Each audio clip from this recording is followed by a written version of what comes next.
Close your eyes and picture a world before the hum of machines, before soot clung to rooftops and steam clouded the skyline. Tonight we journey softly through the cobbled lanes of the 18th century, where clinking looms and flickering gas lamps reshaped how the world worked, lived, and even slept. The Industrial Revolution didn't just change history, it changed bedtime too. So tuck yourself in, dear listener, and drift back to the age of spinning jennies, coal fires, and endless factory whistles.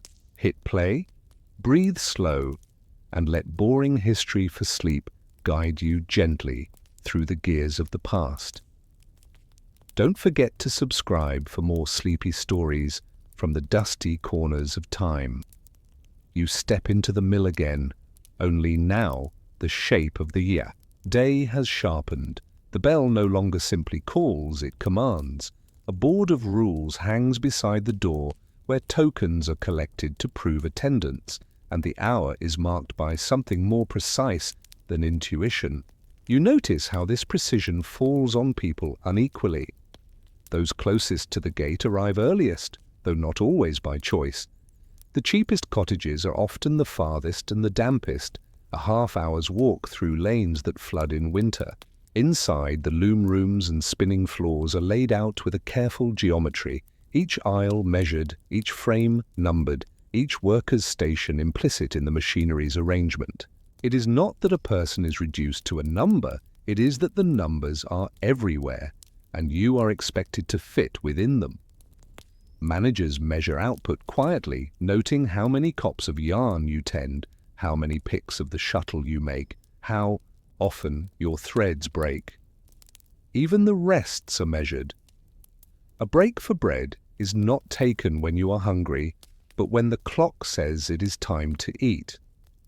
The rhythm of the day is not just long, it is segmented. A typical schedule stretches from early morning to evening shadows, sometimes 12 or more hours of work, interrupted by 1 or 2 brief pauses. The evenings you knew in the cottage, those hours shaped by daylight and weather, become hours. You still work when the owner installs more lamps. At first, whale oil or tallow candles smear the air with an acrid sheen. Later, gaslighting throws a harsher, steadier light on lint and metal. The light extends the day, and the extended day stretches the definition of what is reasonable. You look up at the pipes that hiss faintly, and the jets that flicker blue and white, and you know that darkness is less persuasive than before. The week lengthens too. Sunday remains, in law and custom, a day of rest, but the pressure of deadlines makes even the Sabbath negotiable in some mills, with cleaning and maintenance taking the place of production. It is a different kind of labor, quieter perhaps, but still a claim on time that once belonged to family and sleep. The coming of steam changes the tone of these claims. When power flows from water, the mill owner must reckon with drought and flood, with the leaf fall that clogs sluices and the ice that seizes channels. Steam makes power predictable, provided you can buy coal, maintain boilers, and afford repairs.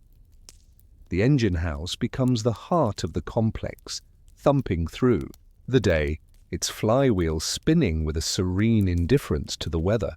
A whistle now announces the day as decisively as bells ever did, a metallic cry that asserts the engine's presence beyond the walls.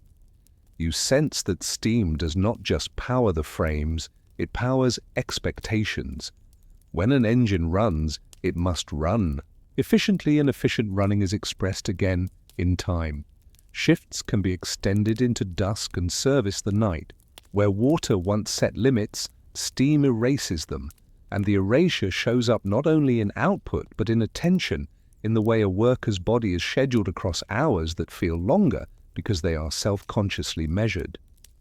Look at the fine grain of survival inside this regime. Children and adolescents are slotted into roles that exploit small hands and nimble movement. A piecer leans in to mend broken threads on a spinning mule. A doffer removes full bobbins and replaces them with empties before a frame returns to motion. A scavenger slides beneath to sweep under machines when they slow but do not stop. Each roll has its risks, and each risk is made sharper by speed. When frames race, a moment's hesitation becomes more costly for the worker than the owner, and the pausing of a machine to ensure safety is weighed against the pausing of profits. These details do not roar, they whisper. They whisper in bandaged fingers, in a cough that lingers, in a stooped posture, learned too early from leaning where the light is best. They whisper in the way mothers carry both wage and domestic work, a burden that is not recorded in ledgers because it cannot be paid by the machine. The overseer's eye travels the floor like a second pendulum. He does not need to be cruel to be effective. He needs to be consistent. Tokens for punctuality are balanced against fines for being late. Wages are calculated with deductions for oil spilled, for slowness beyond what the manager's notebook suggests is possible, for steps taken out of turn. The rules define discipline, but the deductions teach it. You see small rituals evolve to cope with the constant watchfulness. Workers place their tools carefully to reduce wasted seconds. They memorize the cycles of their machines so that they can step away at the safest instant. They develop signals among themselves that allow for a breath without appearing idle. These are not glamorous strategies, but they are the fence posts of endurance, the ordinary brilliance of people refusing to be simply swept along by the current of a new order. The household economy adjusts as if it were another sort of machinery. In many towns, the truck system, pay in tokens or credit redeemable only at the company's shop, tightens the circle between work and consumption. Goods may be dearer there, but credit can be extended, and that matters when illness reduces. Pay or a stoppage makes wages uncertain. Reformers press for laws to ban the practice, and in time, rules change, but the habit of the weekly circuit persists, from mill to pay table, from pay to shop, from shop to home, where food is stretched and heat is measured in shovelfuls. Friendly societies absorb pennies and return them as relief at a funeral or during sickness. Rents are kept current because arrears mean eviction, and eviction means distance from the gate and therefore lateness, and lateness means fines. Every choice is linked to the clock, even choices made at the kitchen table in the quietest hour. It is important to notice how the factory's demand for regularity spills outward into the lanes and courts of the town. Public houses adjust hours to the shift's end, offering a quick pint and a place to sit before the walk home. Chapels schedule meetings that finish in time to rise early. Schools for working children adapt to part-time attendance or evening instruction, balancing the ideal of learning against the reality of tired bodies. Temperance societies find members among those who want to keep their jobs and their wages whole, not out of piety alone, but from calculation that sobriety supports survival under eyes that are always counting. No one is the hero of this story.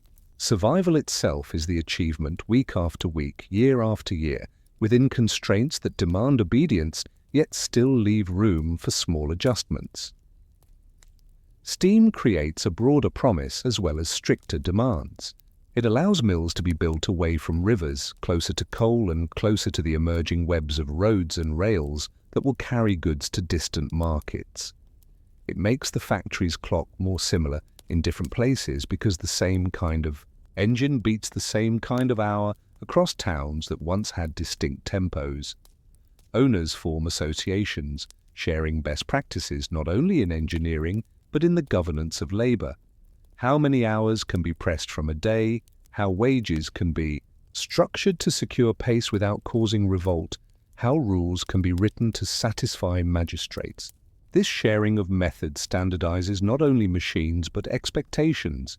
The factory becomes a template, taught by example and reinforced by the arrival of managers trained elsewhere, who bring with them both the stump speech of efficiency and the quiet habits of supervision. Resistance grows inside this standardized space, though it remains practical rather than grand.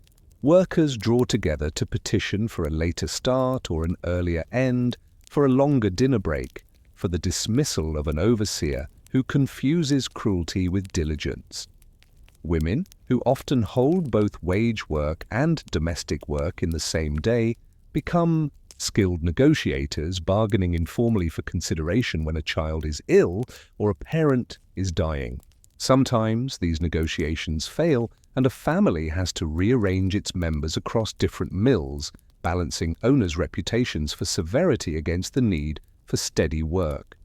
Sometimes they succeed, and a small concession becomes a precedent. Others can quietly claim. These are not victories that make speeches. They are victories that adjust how a rule lives inside a day. The story of discipline also has a public face shaped by law. Inspections appear sporadic at first and then more regular, asking questions about the ages of workers, the hours kept, the ventilation and cleanliness of crowded rooms. Owners grumble about interference and some hide or obscure, moving the youngest workers beyond easy view or instructing them to speak carefully. Others adapt, calculating that compliance costs less than conflict. The presence of inspectors changes the tone, not because they stop time from being used as a lever, but because they require that time be used in ways that can be recorded and defended on paper. You begin to see a different kind of notice posted on walls, not only rules but certificates and schedules, evidence that the work is being done within limits that can be shown to a visitor with a notebook. Railways arrive, and with them the insistence that time be standardized across distances. The mill's whistle no longer sets the hour only for its own district.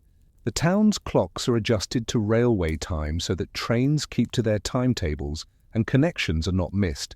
This broader synchrony reinforces the factory's local discipline. It becomes harder to live by the clock at the gate and by the sun at home when church bells and station clocks all agree with the whistle. The day feels more unified, the spaces between work and everything else narrowed by the agreement of timepieces that used to argue with one another. When you glance at the sky to guess the hour, you may still be right, but you will still check your guess against the station's face as you pass, because if you are wrong by even a few minutes, a train will leave without you and a wage might be lost. What you learn watching all this is that the factory's clock is both a tool and a teacher. It teaches by repetition that punctuality is virtue, that speed is cleverness, that lag is a kind of moral failing. It is not that everyone believes this, but the belief structures opportunities and punishments in ways that make it practical. To act as if it were true. Over years, this as if hardens into habit. Children raised in this world grow into adults who arrange their days around a time that can be checked and corrected. The machine has done more than twist fibers. It has twisted expectations into a tighter thread, one that binds the household to the gate, the street to the shift, the town to the train. Yet even within the tight weave, threads pull loose. There are strikes, yes, but also something gentler and more pervasive, a culture of mutual aid that asserts people are more than their hours. Clubs meet to read aloud, to practice music, to discuss lectures given by traveling speakers who argue that knowledge belongs to everyone. Saving circles buy clocks and books and decent shoes. Sunday schools teach letters to those who missed them in childhood, so that a notice on the wall is not a mystery and a ledger is not a threat.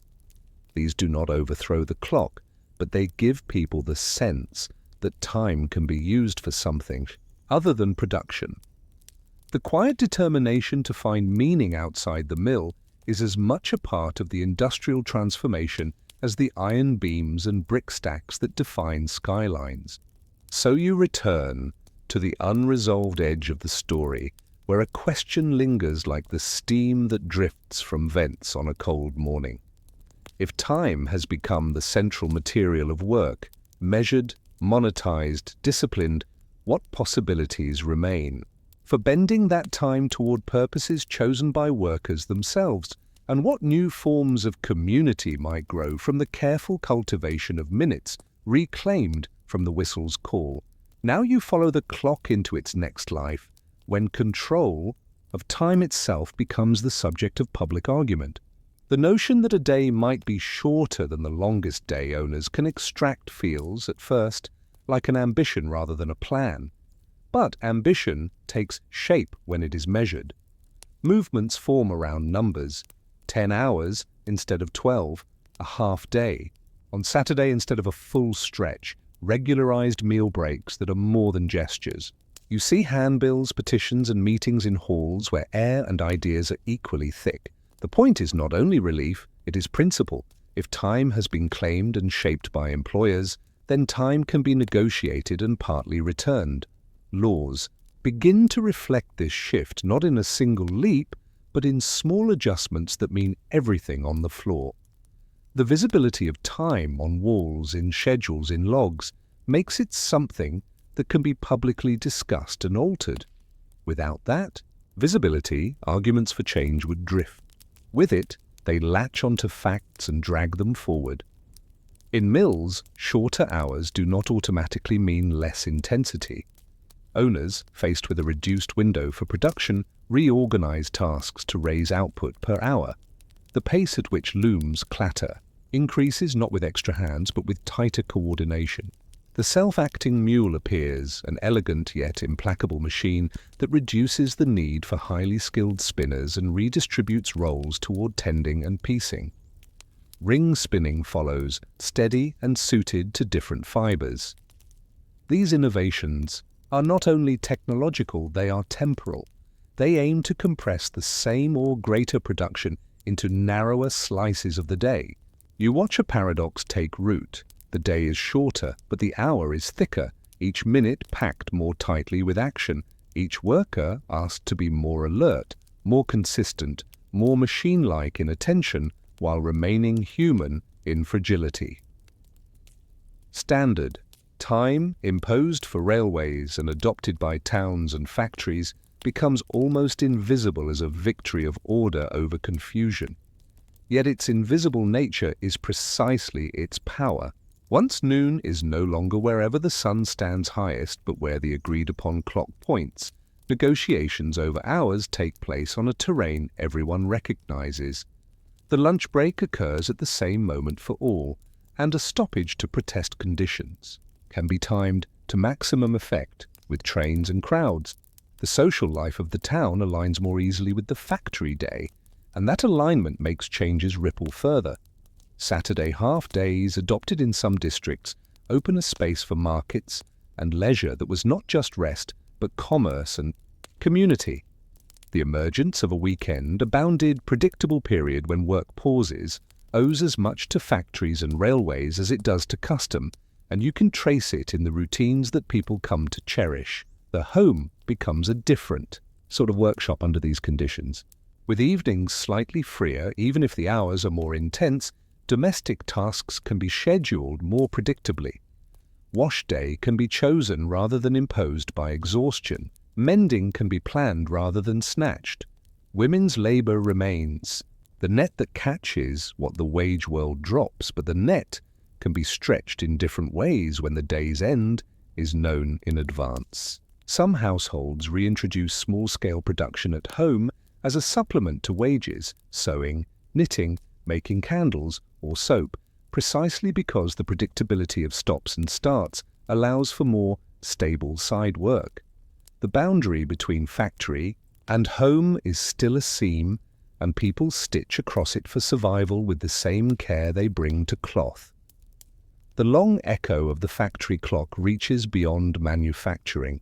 Offices adopt time discipline, often with a lighter touch, but with similar logic, measuring hours at desks and valuing punctuality as a proxy for reliability. Shops set opening and closing times that align with factory shifts, and services from barbering to banking learn to occupy the spaces that wage labor creates. A town that used to hum irregularly now vibrates on a common frequency. Even entertainment adjusts. Music halls and lecture series time their performances to allow workers to attend without missing sleep before the next day's bell. It is as if the whole urban organism has learned to breathe in the patterns set by pistons and looms, inhale and exhale, coordinated by whistles and bells that once only governed single buildings. Resistance to the fiercest edges of this rhythm carries on. Unions strengthen not everywhere and not uniformly, but enough to pose questions that can no longer be answered by fines alone. They demand not only wages and safety, but also dignity within the measured day, room for human needs that do not fit neatly inside the clock's face. Employers, in turn, develop new forms of paternalism, the reading room, the model village, the canteen, that promise care in exchange for compliance. You see how both sides accept the premise that time is negotiable, even if they differ on the price. Strikes become more organized precisely because trains can bring support, and news travels by timetable rather than by rumor. The factory, which once seemed like an isolated locus of control, is revealed as part of a network in which time is the thread that ties districts and trades together. Look outward, and the global dimension comes into view, steady and uncomfortable. The clock that rules a northern mill also schedules ships and warehouses that move raw cotton and finished cloth across oceans. The hours at one end of a loom's shuttle echo hours spent picking and ginning at the other end of the chain. Even as laws in one place shorten the day for some, the demand for cheap cloth exerts pressure somewhere else to find longer days, cheaper hands, or looser oversight. The factory clock teaches a lesson about power that is not confined to a room. It shows how time can be extracted along routes that feel distant to most of the people whose hours are counted at home. The hum of a spinning floor is a local sound, but its tempo is set in part by the faint, external metronome of prices and policies far away. As the 19th century wanes, the culture of time solidifies into habits that look like common sense. Punctuality becomes a virtue taught to children not only because employers require it, but because society praises it. Tardiness feels like a personal failing rather than a symptom of a system that squeezes margins tightly. Efficiency becomes a compliment. The day is described in fractions, quarter hour, half hour, hour, rather than in vague stretches marked by tasks. Even when you sit by a window doing nothing in particular, you sense time as a measurable substance, something you can spend, waste, save, or invest. The metaphors reveal the victory of the factory clock. Time has become a currency. There are consequences to this mental shift that reach into the present. You use alarms on phones and watches that carry forward the whistle's authority in a gentler form. You work in environments that prize responsiveness and availability, as if the old overseer's gaze has been woven into software. Yet the desire to reclaim time persists. It appears in movements for flexible hours, in the appeal of remote work, in the stubborn defense of weekends, in the clocking out that declares enough for today. The argument is no longer about whether time can be measured. It is about who decides, how that measurement shapes a life. You can feel the old negotiations still alive beneath the surface of new technologies, like the foundations of mill buildings, long since converted to apartments and studios. As you bring this story to a close, you stand for a moment at a threshold that links past to present. The factory clock did not simply steal hours, it organized them, and in organizing them it taught people both to submit and to resist, to plan and to push back, to value minutes and to spare them for purposes beyond profit. The discipline it introduced made possible huge increases in output and a new level of coordination across regions and trades. It also compelled generations to learn to live within boundaries drawn by others, to stretch themselves to match the pace of machines, and to define character in terms of timeliness. You can honor the resilience that grew in response without romanticizing the constraints. The ordinary strategies that families developed, saving pennies, sharing burdens, finding joy in limited spaces, are not small achievements. They are the story's center of gravity. So you leave with a final, quiet question that has not lost its edge, despite the soft voice that asks it. In a world where time remains the most valuable raw material, how much of your day do you own? And what subtle, steady practices might help you recover more of it without losing the coordination that allows you to live and work together? You stand at the lip of a shallow valley where the hill flattens into a river meadow. The air smells of damp earth and wood smoke, and for a long moment you could mistake the scene for something from centuries earlier. Water turning a wheel, workers passing bundles of timber, a cart creaking under weight, and yet, as you watch, you begin to notice that the wheel drives not a millstone, but bellows, and the carts do not carry flour or cloth, but ore, brown and red nodules dug from seams close to the surface. You are looking at the most ordinary face of a revolution, and it is in the details, the fuel stacked like corded books, the ore broken by hammer into manageable pieces, the rhythm of bellows pushing air into the belly of a furnace that will change the economies of half the world. Iron has been smelted before, of course, for centuries. What shifts here is the heat and the fuel, and with them the reach of metal into everyday life. You can picture the older craft because it is not yet gone. In charcoal furnaces, an ore charge is fed with carefully made fuel, the charcoal burned from wood in pits or in clamp-like stacks where earth and turf crust the top to throttle air. The making of charcoal is a craft in itself, choosing wood, stacking it with gaps for drafts, watching for a flame that flares too bright or a smoulder that dies too soon. When done well, the wood's weight reduces to something lighter, cleaner, and capable of reaching temperatures sufficient to separate iron from its stony matrix. But charcoal brings with it a limit.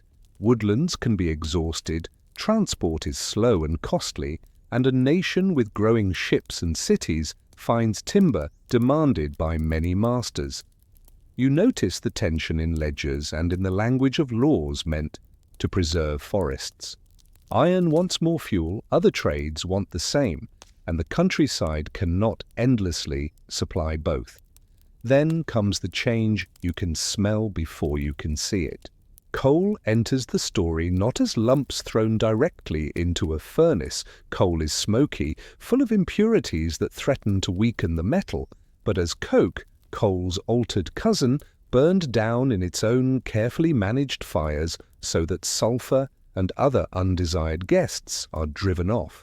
What emerges from beehive ovens, those squat, low domes that glow faintly at night, is a black, porous fuel that burns hot, long, and predictably. With coke, a blast furnace can be built taller and wider, kept in blast for longer, and fed with charges of ore, coke, and limestone in a kind of steady industrial breathing, coke as the heat and carbon source, or as the metal in waiting, limestone as the flux to bind impurities into a separate layer of slag. The furnace's throat receives the mixture in alternating layers, the belly burns and reduces, the hearth collects a lake of molten metal that will be tapped into sand-lined bays to cool into pigs, bars that can be stacked, traded, melted again. The men and boys who tend these fires live by cycles as exacting as any clock. You walk with a filler carrying baskets toward the furnace top, feeling the heat increase not by degrees but by steps, and you learn the routine. Add the charge at the right interval, listen to the tone of the furnace, watch the color of the flame for hints of too much or too little air. Bellows, once leather and wood driven by water wheels, give way to more reliable blowing engines that feed air at higher pressure. The furnace masters, those who train their ear and eye to fire, stand, with a practiced calm beside something that would frighten anyone untaught. It is not bravado, it is familiarity. The draft is adjusted as you might close a window against a cold night. The tap hole is opened with a bar when metal is ready, and a stream the color of the sun at its fiercest runs into channels scratched, into sand. Beside it, a separate stream of slag flows out, destined for heaps that will grow into grey hills, sheltering weeds and birds, and eventually children playing at the margins of a town. What does all this iron become? At first, it becomes what it has always been: tools, kettles, pans, grates, stoves, cast in foundries where skilled hands make wooden patterns, dust them with parting powder, press them into sand in flasks, and cut gates and risers with small blades to guide the flow of metal. A pattern maker is a sort of quiet engineer, understanding where metal will shrink as it cools, where it will need support, where it will trap bubbles if the gate is cut poorly. The moulders who ram sand around the patterns and lift boxes carefully to withdraw them are equal partners in this craft. When the iron pours, the foundry fills with a glow that you feel on your face like the sun at noon. When cool, castings are broken from their sprues, ground, and finished. The beauty of cast iron is its fidelity. Make a good pattern, and you can reproduce it again and again. The hazard is brittleness. Where the carbon content is high and the cooling too rapid, the metal is strong in compression but weak in shock. You learn to put cast iron where it will bear weight without sudden blows, columns, plates, pipes, and to prefer other forms for parts that must bend and resist impact. Iron remakes the world first, in unseen ways. Pipes laid beneath streets carry water and then gas for lighting, the flames hovering inside glass globes that replace the soot and stink of tallow and oil. Iron grates hold coal fires in the hearths of middling houses, making rooms warmer, kitchens more predictable, and laundry easier to dry by controlled heat. The kettle that whistles on a hob is more uniform, the pot that cooks the stew less inclined to crack. These are small comforts, but multiplied across a town, they amount to a change in how evenings feel. Iron's arrival in domestic life is not a procession of marvels. It is an accumulation of conveniences that settle like dust on surfaces until they become part of the idea of home. But the world outside the home is where iron's quiet persistence becomes unmistakable. Bridges span rivers not only with stone, but with moulded ribs and arches, iron bolted into forms that look like bone and sinew if you half close your eyes. A foundry's casting bed becomes a place where an engineer's drawing is translated into hundreds of separately poured pieces, each numbered, each designed to be carried, set on falsework, and joined with wedges and bolts until an arc leaps from bank to bank. Beneath your feet, iron rails begin as tracks in a quarry or a mine, short lengths that make cartwheels run easier, the grooves guiding loads out of darkness toward the daylight. At first these rails are cast, their shapes pragmatic, their joints frequent. Soon, as the art of wrought iron making improves, rolled rails appear, stronger, more flexible, longer before a joint interrupts them. Daily life around iron's new centers is shaped by work that is repetitive and precise. You follow a collier underground in a seam that lies little higher than his shoulders, and you learn his vocabulary, the face where the pick bites, the props that hold up the roof, the gob where waste is packed to support the rock. He works in teams because no single body can move enough coal alone. A hewer cuts, a putter, or hurrier loads and pushes a tub toward the main haulage road. A horse or a team of men in harness take it further. A viewer or overman walks the galleries to check for gas with a steady flame and for telltale shifts in the roof. and you feel the quiet nervousness that everyone carries because the ground is both giver and taker. Coal, above all, is heavy, and the heaviness runs through the day into the bones of those who carry and push. Above ground, coke burners tend ovens through the night, watching for the subtle changes in the dome's glow that indicate a batch is ready to quench. The process looks static from a distance, a row of low humps in a yard, but it is a dance of timing. Quench too soon and the coke is weak and damp, too late and you waste fuel and time. Iron and coal pull people into new geographies. A valley with ore and coal near each other becomes a magnet for work, and around the furnaces you begin to see regular terraces of brick, built quickly, built cheaply, built close enough that workers can be at the yard's gate within minutes of waking. Streets are named plainly: Furnace Row, Foundry Lane, Pit Bank, and their names are not romantic. The rooms are small and often damp, the yards are shared. The pump or standpipe at the corner is a place where queues form in the early morning. A weekly rhythm takes hold: pay on Saturday, shopping afterward, Sunday for rest, Monday for steadying the ship of wages and work. Men and women stretch coins by routine, a joint boiled once for stock, twice for stew, bread thickened with potatoes when flour is dear, tea measured with caution. You may think this dull, but within this dullness lies a careful resilience. People know how to deal with stoppages when furnaces are repaired, with strikes that halt wages, with sickness that steals a worker's strength. Friendly societies and burial clubs smooth the risk curve, meaning that a small weekly subscription returns a larger sum when a family faces loss. Canals link these districts to markets, their green water becoming a corridor down which iron travels, quietly. A narrow boat sits low in the water under a load of pigs or cast pipes. A horse on a towpath leans into a steady pull, led by a boy who knows each bend as if it were a turn in his own house. The locks slow the world to a contemplative pace, but the slowness is steady, and steadiness is what trade needs more than speed at this stage. The canal does not only carry goods, it carries people's sense of belonging.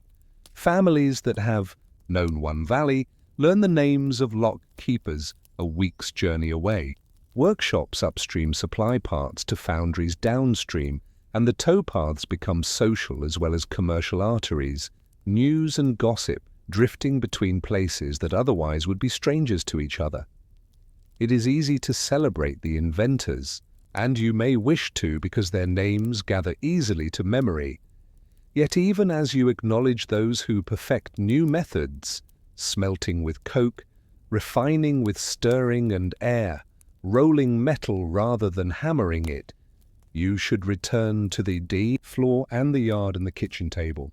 The reduction of carbon in pig iron into malleable iron is often described as an elegant process, but it is also hot, heavy, and dangerous work in which a puddler or a hammerman reads the metal's surface as you might read a face for signs of emotion.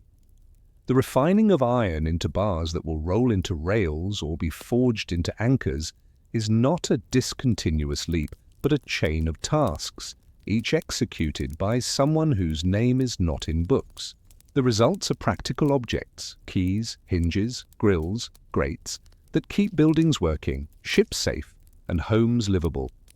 Here, in the multiplication of modest things, iron remakes the material fabric of existence. There are environmental costs that you feel before anyone lectures you about them. Coke ovens throw up sulphurous smoke that settles into laundry and lungs. Slag heaps grow at the edges of towns, their sterile faces slow to accept anything green. Rivers carry suspended clay and ash from washing ore and cooling furnaces, and fish disappear from stretches where they were once taken for granted. Horses cough, children do too. People learn to live with this, not because they do not notice, but because attention is a luxury seldom afforded in places where a wage depends on not being late. Some owners experiment with better chimneys and settling ponds, others dismiss complaints as the price of progress. The reality is that progress carries a smell and it sticks to everything. You notice something else as iron insinuates itself into daily life, a new idea of strength. Where wooden beams once defined how far a room could span without sagging, iron lintels talk of longer spaces. Where stone arches dictated the character of a bridge, iron allows a different geometry. Weight can be carried in thinner forms if those forms are designed and joined with care. This matters not only aesthetically, but practically. Where houses rise with iron columns so that floors can hold more goods. Factories use iron frames to create wide rooms where machines stand in rows unbroken by the thick piers that stone would require. Iron, in short, makes space productive in new ways, and the productivity of space is tied directly to the productivity of labor. A worker can tend more machines in a clear space, a clerk can count more crates in a room where columns do not interrupt light and movement. If you look into the eyes of those who have labored through this transformation, you might see pride mixed with fatigue. Pride because iron is an honest material. It is heavy, it resists, it shines when polished, and when it fails it does so in a way that is obvious to those who know it. Fatigue because heat draws water from you relentlessly, because night shifts turn the body inside out, because accidents are as sudden as sparks. The stories told in public houses after shifts end are not often heroic in the way newspapers imagine. They are practical tales about a tool that saved a hand, about a warning shouted at the right instant, about a child recovering from a fever. This is the texture of a world remade, small, dense threads of ordinary life that taken together change the pattern of everything. Standing in the yard of a furnaceman's cottage at dusk, you watch embers pulse in the distance like a constellation. Brought down to earth, carts rattle, a woman sweeps a step, a boy practices numbers with a slate because the supervisor says there will be better pay for those who can tally. Tomorrow will be much like today, and the day after much the same again. And yet decade by decade the ratio of metal to wood, of iron to stone, of manufactured to handmade shifts in favor of the furnace. What begins with the substitution of one fuel for another becomes a rearrangement of space, time, and skill. In this slow, everyday way, iron quietly remakes the world. And so you ask, as the glow from the coke ovens draws your breath like a bellows draws air, if iron's first triumph lies in heat and fuel, what will its next triumph be? In the forms it takes, in the networks it enables, or in the machines it allows to be built from itself? You return to the works at dawn and follow. A different path this time, away from the tall stacks toward a long, low building where the roof is ribbed with vents that blink red from within. The noise is more rhythmic here, a steady thump, a hiss, the baritone sigh of bellows matched to the scrape of iron against iron. You are entering the place where pig iron, which is cast and brittle, becomes something else, wrought iron, malleable and tough, made by hand and eye through a process that is as much choreography as it is chemistry. The heat inside is animal and alive. It moves when doors open, it curls around ankles, it rises and eddies, it searches for exposed skin. At the center of this theater stands the puddling furnace, a broad, shallow hearth lined with refractory material and covered by a low arched roof whose flue leads away to a chimney that resolves smoke into sky. Unlike a blast furnace, the flame here never touches the metal directly. It sweeps over a bed of pig iron placed on the hearth, the heat reflected down, the air channeled so that the carbon in the iron can find oxygen. A man with a long rod, the puddler, stands at the mouth of the furnace, turning and stirring the softening metal through a peep door with movements that are both economical and precise. He is listening for something, watching for signs that are not easily described, a change in the way the iron folds over itself, a dulling of the surface, the beginning of pasty coherence where liquid had been. You watch sweat jump from his brow, not in droplets, but in a kind of vapor that catches the light when he steps aside, and the door opens wider for a moment's look. What he does is deceptively simple. He exposes the molten iron to an atmosphere that robs it of excess carbon and other elements that make it castable but brittle. As the carbon burns away, the iron thickens, changing from a mobile liquid into a glowing mass with the consistency of dough.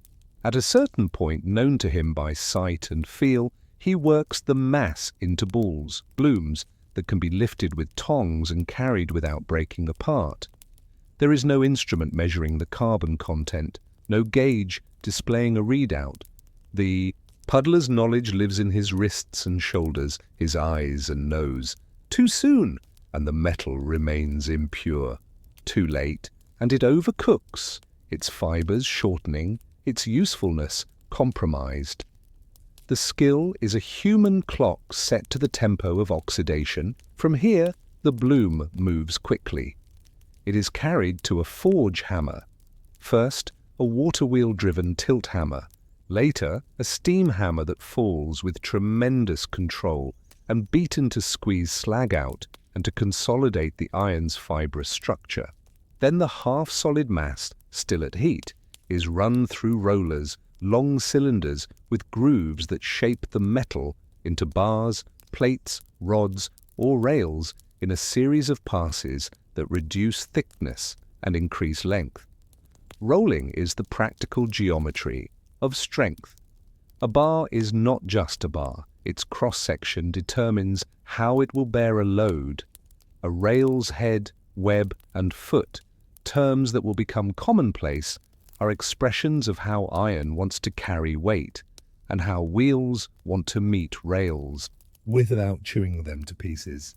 These shapes are engineered but also born of trial and error, adjusted with files at first, then carved into the rollers more decisively once a pattern proves itself under months of traffic.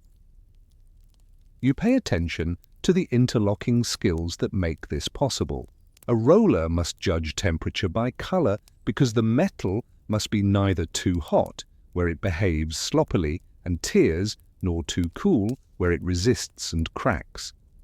The men who feed and catch the bars develop a kind of synchronized caution.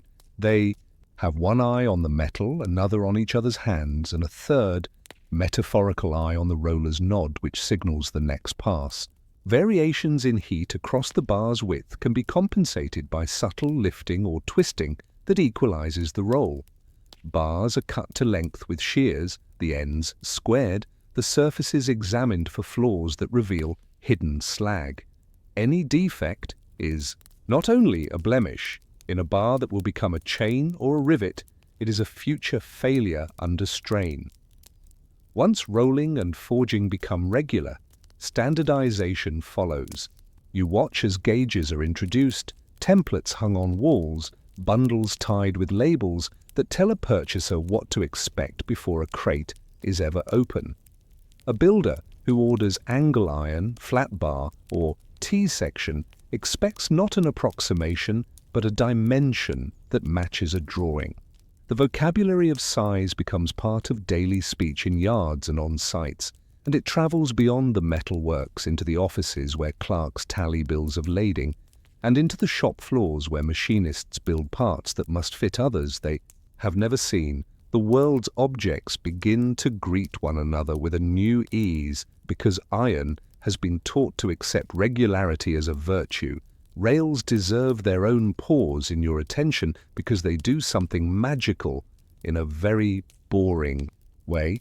They reduce friction. A wagon wheel on a road encounters a sea of tiny interruptions, grit, bumps, ruts that must be overcome by force. A flanged wheel on a smooth rail slides forward with astonishing efficiency. Multiply this by a line a mile long, then 100 miles, then a network that stretches across continents, and you have a quiet revolution in how distance feels.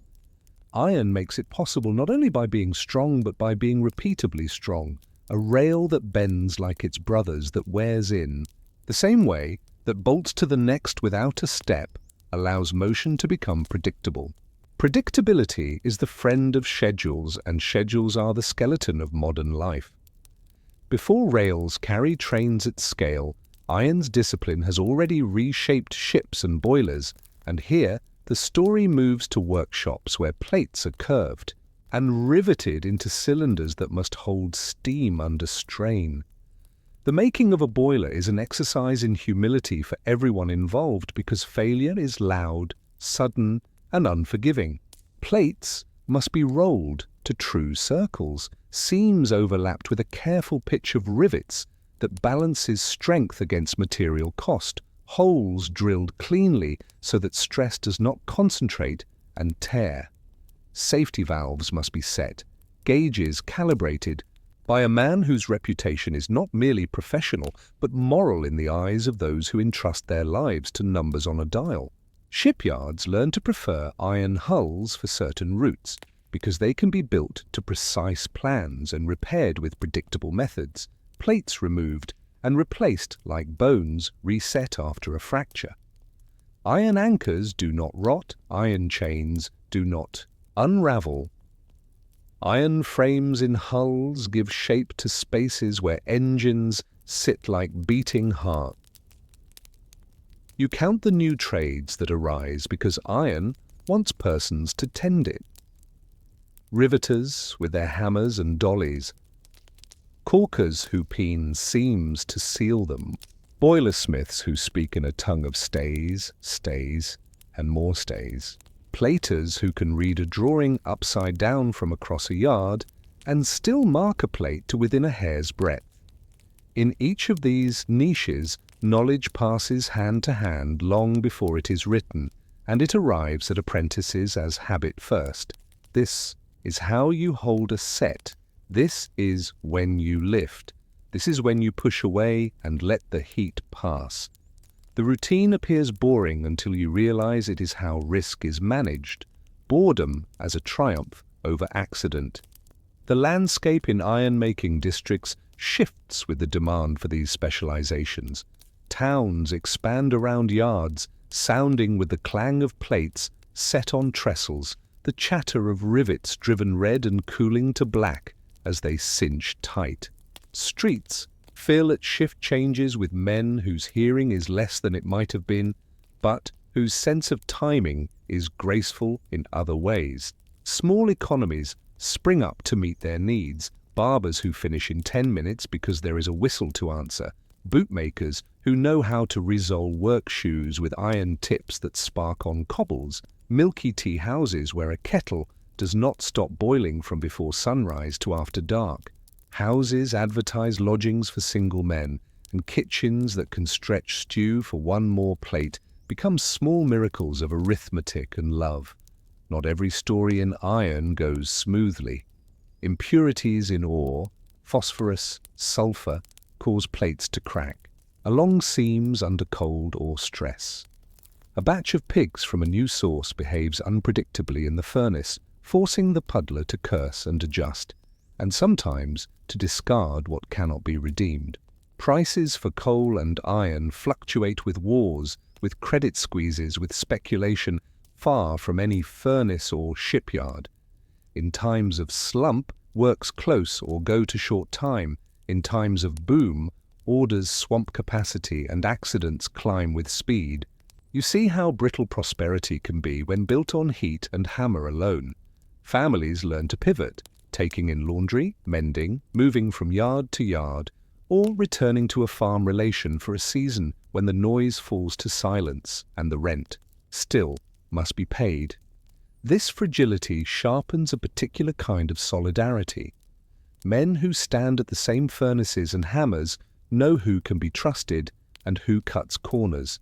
They form informal unions long before formal structures exist, agreeing to refuse certain speeds, to insist on relief at set intervals, to share work in a bad month so that no one is ruined.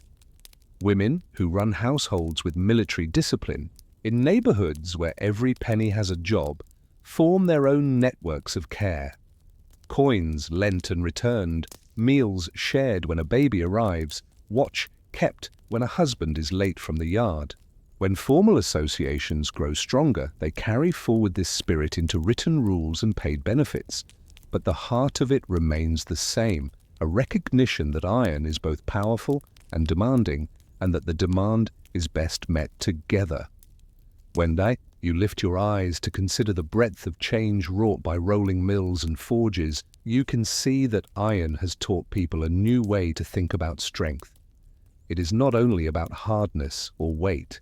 It is about form, about directing force along paths that iron likes to carry it, about accepting that a column can be hollow and yet stronger for its shape, that a truss can be light and yet bear a railway and its burden.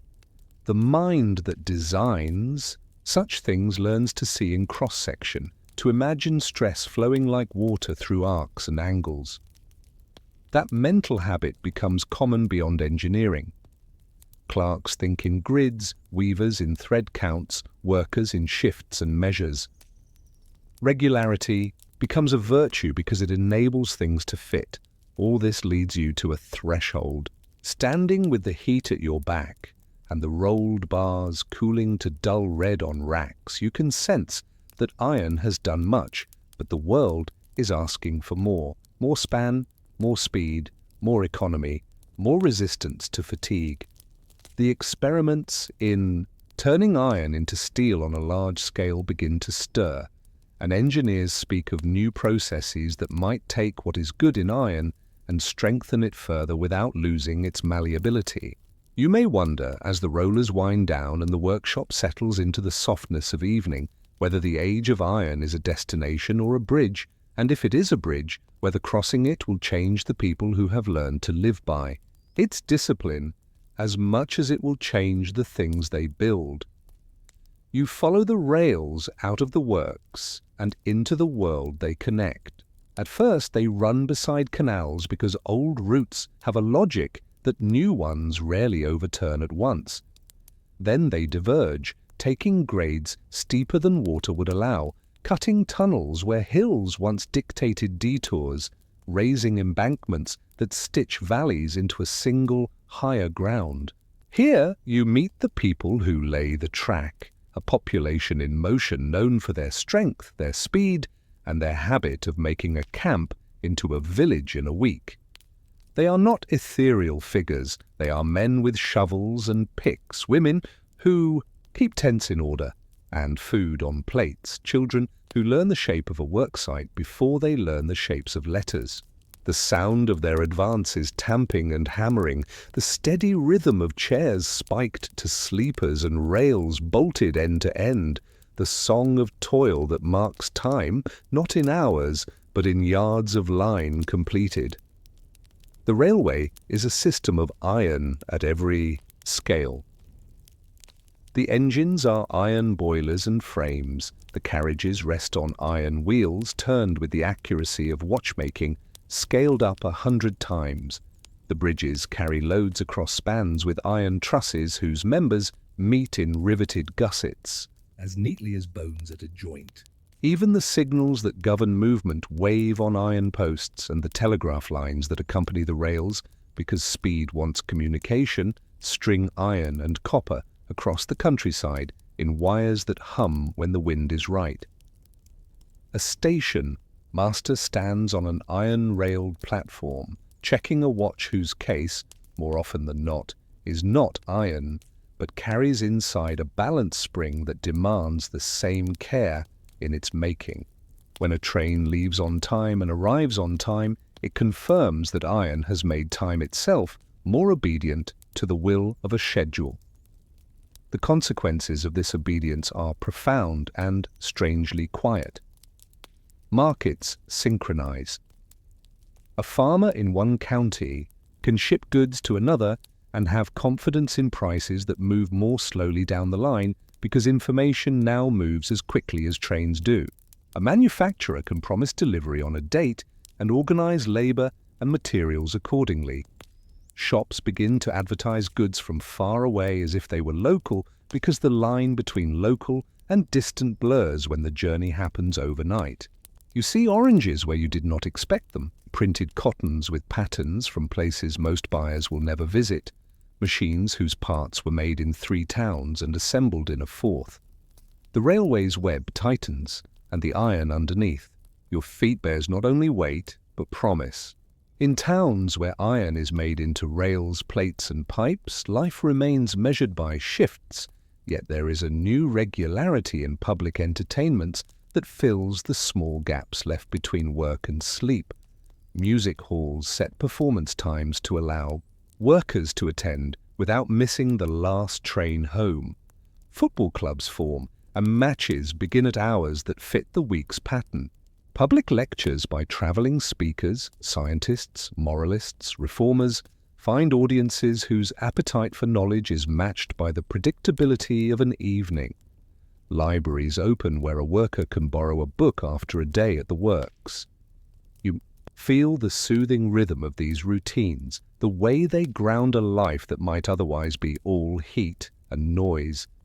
Iron's underworld expands too. The pipes beneath streets grow numerous and more purposeful. Gas, at first, for lighting, is joined by water carried under pressure, then by sewage carried away to treatment works that are themselves iron-framed buildings with iron pumps and iron screens. One day, you lean against an iron lamppost and watch as a work crew opens the street to repair a main. They work with spanners and keys designed to bite iron without stripping it, and the valves they turn have square heads sized by convention so that a wrench fits here and in the next town and the one after. Standardization becomes a form of language, enabling strangers to cooperate at speed. It reduces friction not only for wheels, but for hands. Iron story, however, is not all ascent. Booms in orders for rails and ships sometimes end abruptly when investment outruns demand, when wars close trade routes, or when credit tightens.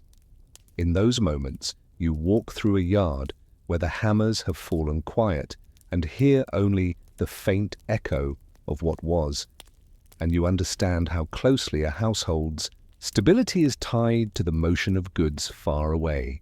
People borne up by the tide of orders are set down as it recedes, and they adapt by moving, following work to another town, another valley, or by reworking their skills to fit a new niche.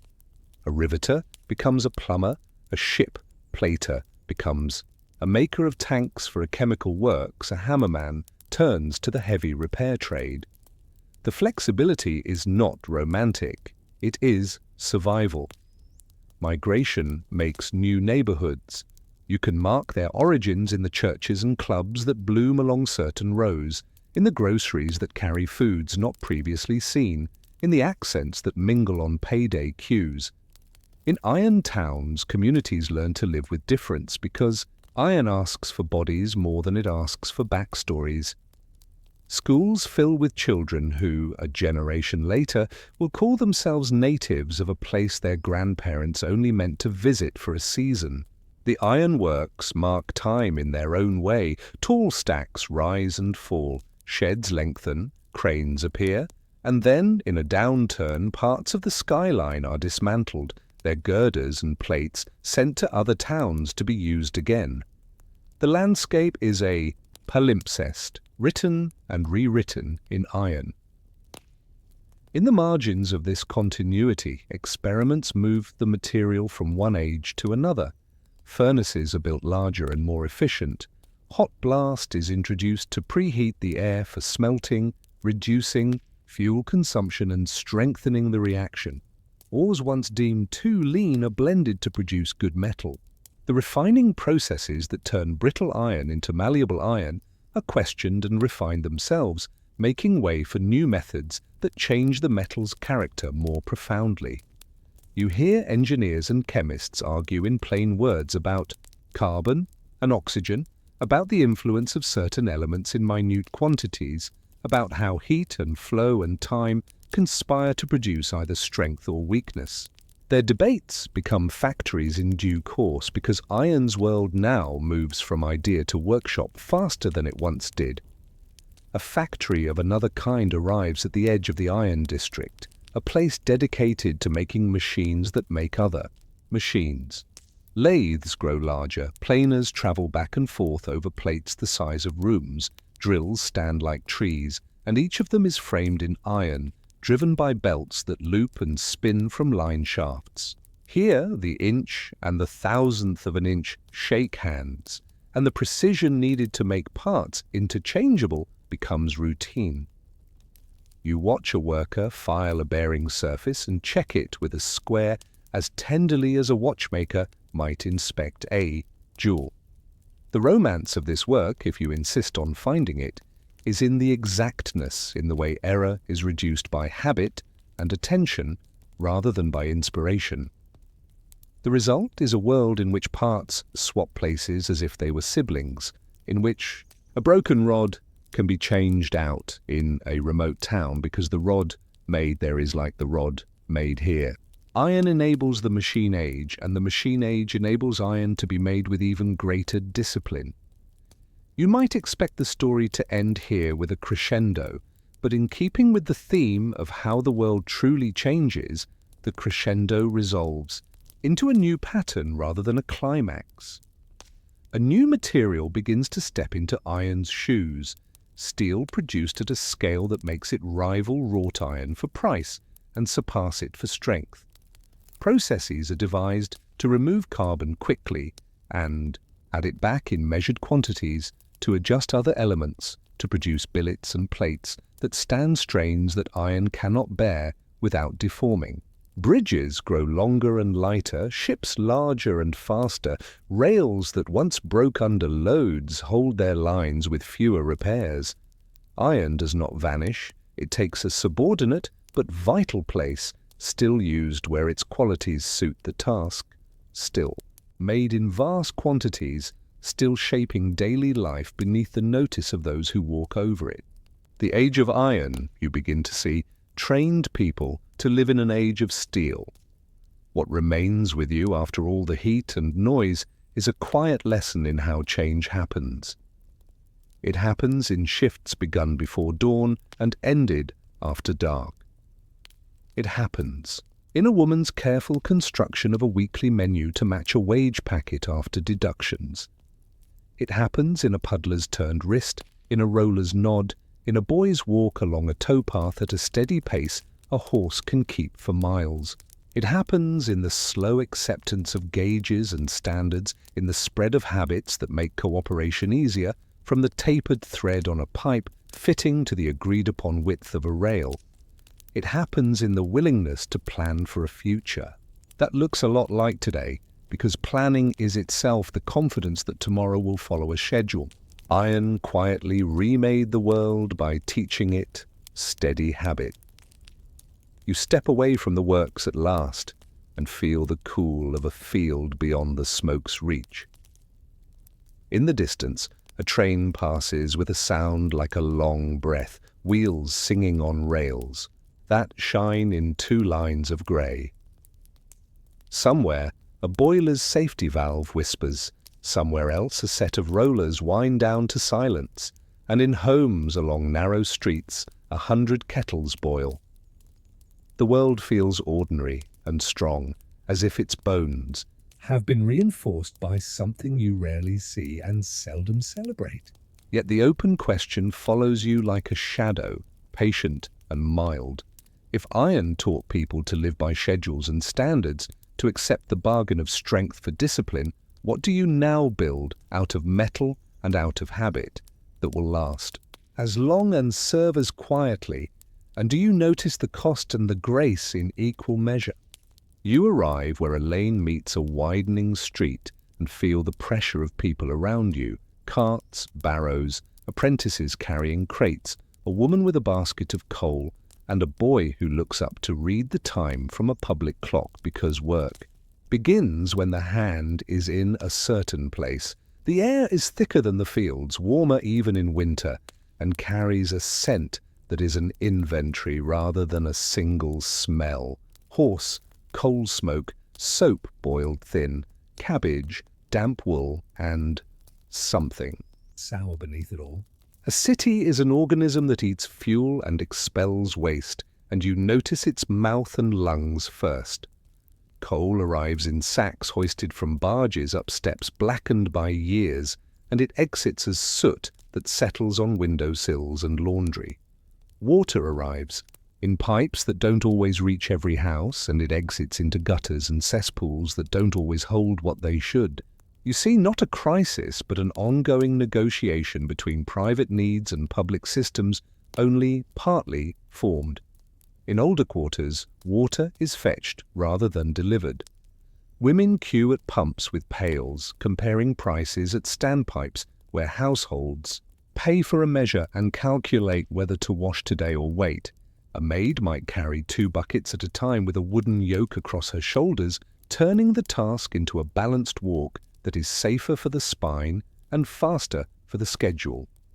Where pipes exist, they may be wooden trunks lined with pitch, or iron tubes that clatter faintly when a tap is opened and air escapes before the water arrives. Water companies supply on intermittent schedules. You learn the rhythm of days when the pressure rises in certain streets in the morning or late afternoon, and families set their routines to fill coppers and tubs at those hours because there will be none at others. In wealthier houses, cisterns are installed in lofts so that gravity becomes a private servant, but in most rooms the only reliable flow is the one you carry up the stairs with your own hands. Waste moves more slowly.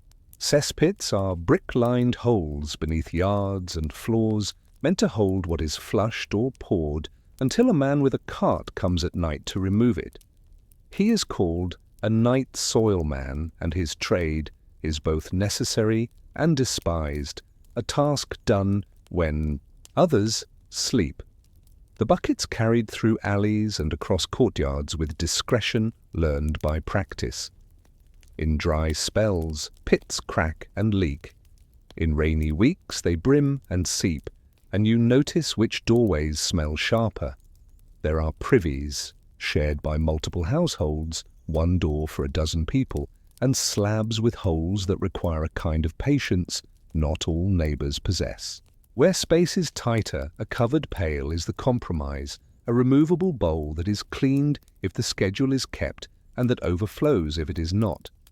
The arithmetic of waste is relentless. For each person, a certain volume per day multiplied by streets, multiplied by districts, multiplied by the days in which carts cannot pass because the lanes are mud. You understand why gutters run with more than rain. In this world, disease is not an abstraction, but an event measured in doorways draped with black and in the hurried knock of someone seeking a doctor who has already seen too many patients today. Outbreaks follow weather and work, thinning in certain months and thickening in others, and you see the difference between damp basements and upper floors in the way coughs linger. Theories of miasma make intuitive sense when the air itself feels heavy and foul, and they guide early responses. Open windows, wash pavements, burn tar or vinegar. But the pattern of illness also follows water in a way that people begin to notice. Certain wells sicken whole courts. Certain streets are healthier when the pump is closed. The city learns hard lessons one by one, not because a single mind sees all, but because so many notice a piece, and over years the pieces are fitted together. Once you understand that water can carry death invisibly, you also understand that supply cannot be separated from disposal. They are one system, however much houses try to imagine them apart. Daily strategies for staying well are ordinary and disciplined. Families boil water for infants and for those recovering from a fever when fuel allows. They stretch soap so that washing can happen more often than would seem affordable. They sweep steps and courtyards because the sweepers' guild and the shopkeepers' pride agree that cleaner thresholds slow a contagion of flies. Vendors cover food, but only sometimes. Others learn to shop earlier in the morning when goods are fresher and the streets less crowded.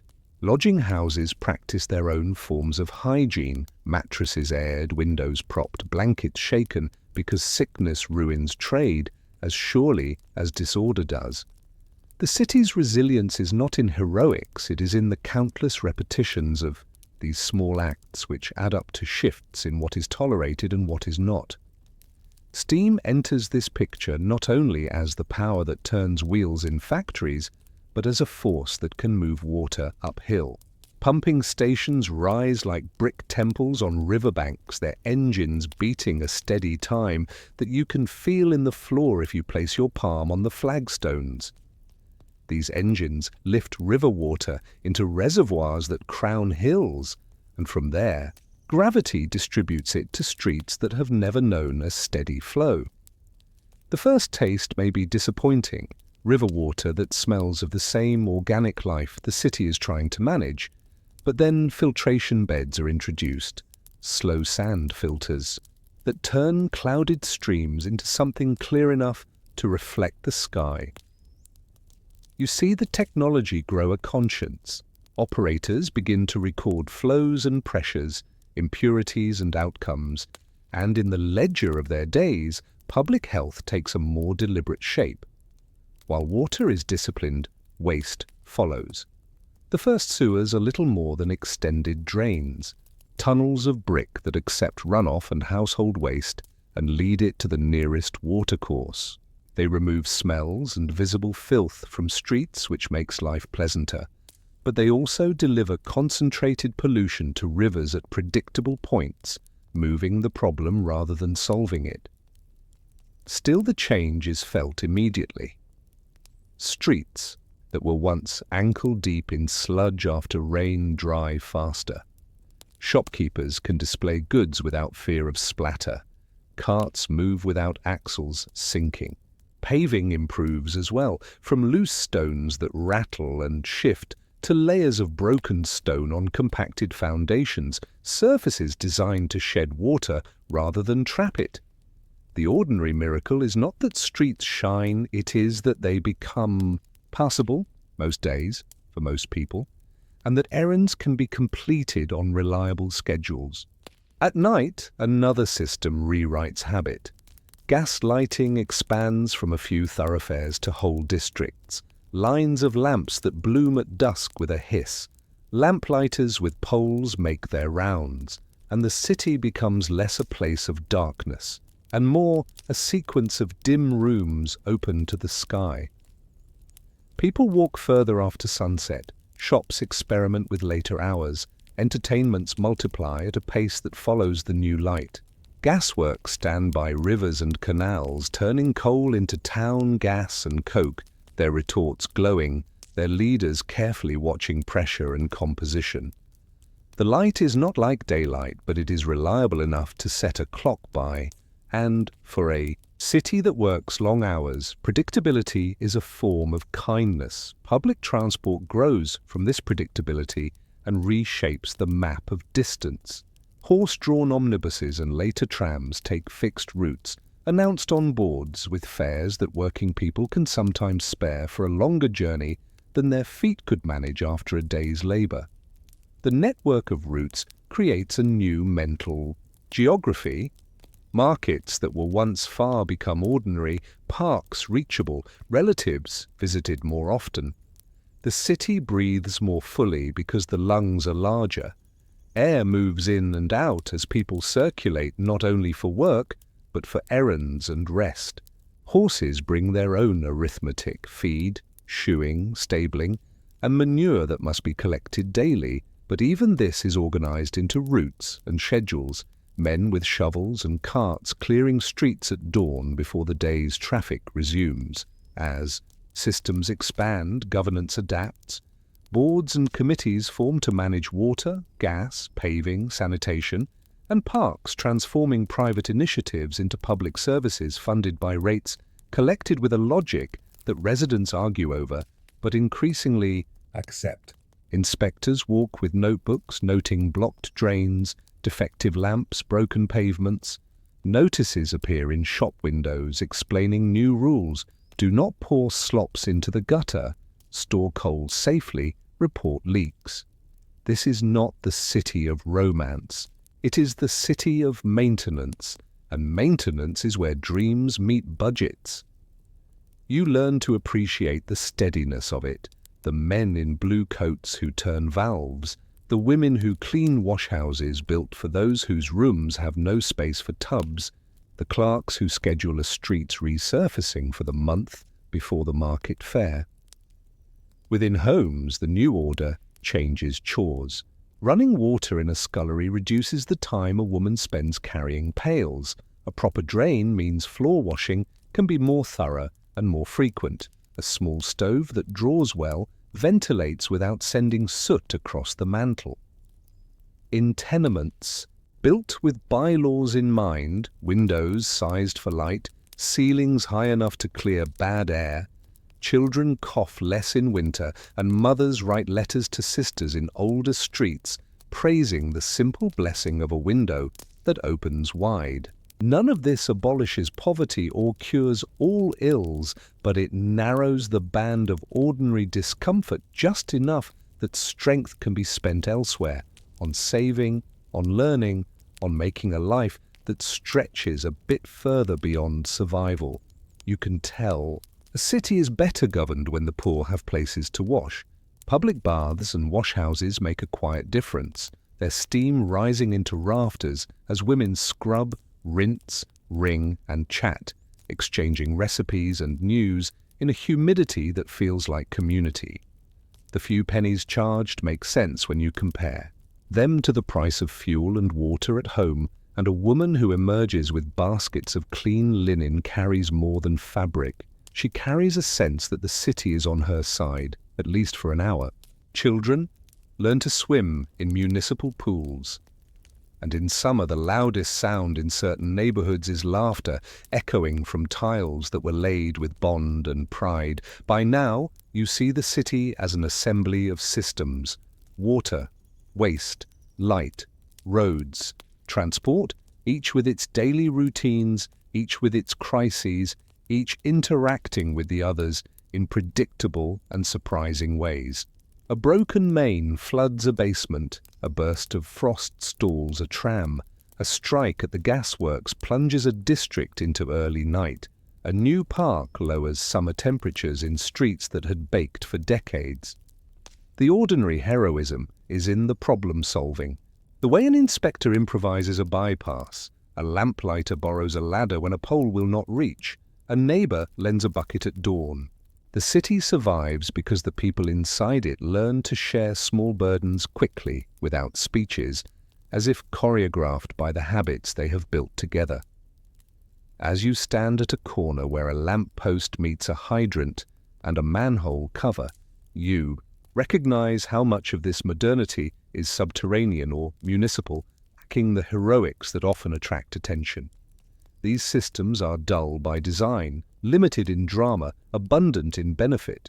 They allow a city to breathe, not with romance, but with a steady, practiced respiration that supports millions of private stories.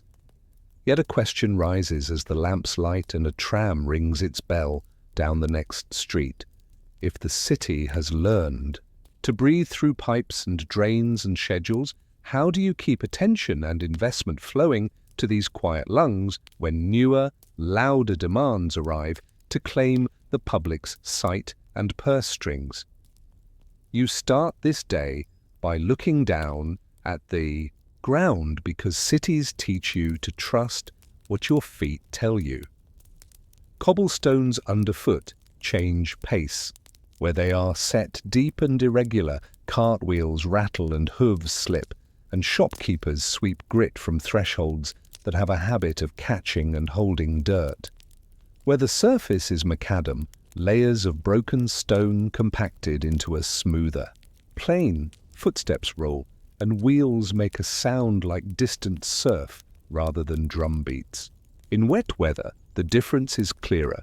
Poorly cambered streets collect puddles that hold their shape long after rain ends, while well-laid roads shed water toward gutters that can carry it away. Paving is not an ornament, it is a promise that today's errands can be finished and that shoes will last a week longer because they won't be scoured by grit. You learn to spot where maintenance is due, depressions where heavy wagons pause at a junction, humps where repairs were made too quickly, edges where a curb has been nudged by too many axles. A city's movement is bounded not only by the shape of its roads but by the animals that power its commerce. Horses convert oats into motion, and their care is a daily economy. You find stables embedded in neighborhoods like quiet engines, the smell of hay, the rhythm of brushing, the iron of shoes stacked in tidy arcs near a farrier's bench. A good driver knows that speed and health come from steady attention. Water, at regular intervals, rest in shade when possible, a blanket in winter, hooves checked for stones that cause a stumble and a spill. The manure that accumulates is a problem solved by routine. Carts dedicated to the task make rounds at dawn, and the sweepers who keep crossings passable are as vital to the city's pace as any engine.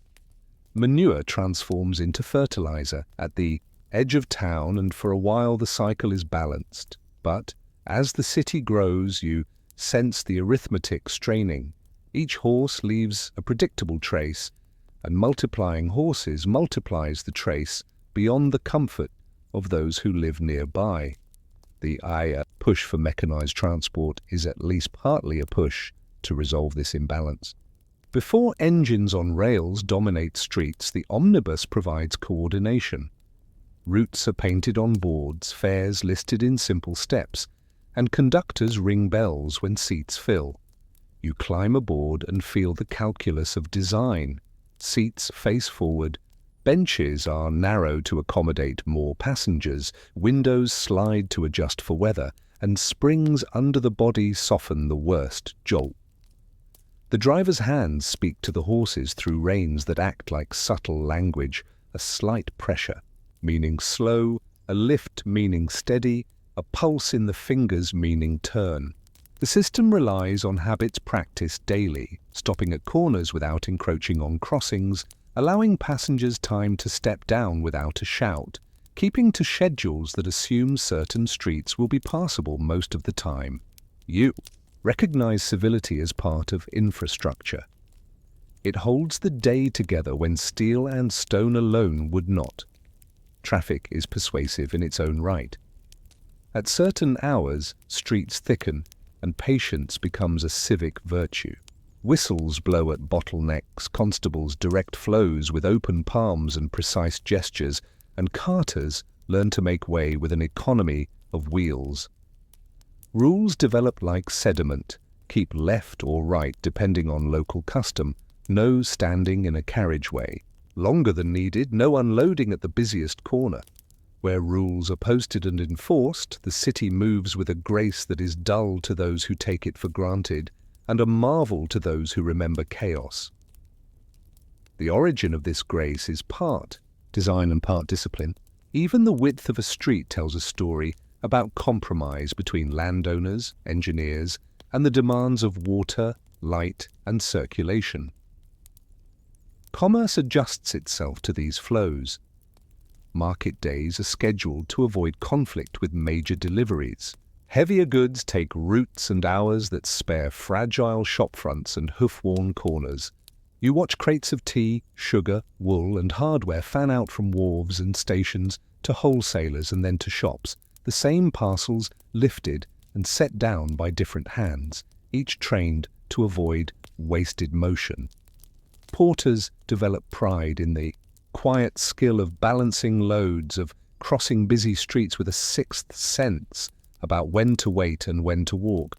In such details, the city's speed is preserved without rushing, The advantage goes to those who plan, and planning is the modern city's compatible vice and virtue. Street lighting intensifies these patterns after dusk. Gas lamps and later filaments glowing in glass extend the usefulness of evening hours. Workers can attend meetings, children can carry messages safely, and shoppers become braver after sunset. Crime does not vanish, but it shifts, forced to find corners and alleys unclaimed by light. Lamplighters and later electricians become caretakers of public time, their rounds ensuring that the promise of safe movement persists day after day. You notice how much of modern peace relies on consistency. The light is lit, the pavement is swept, the tram arrives when it should. When consistency fails for a week, a strike, a storm, grievance rises less from discomfort than from the disruption of a habit people had come to consider a right.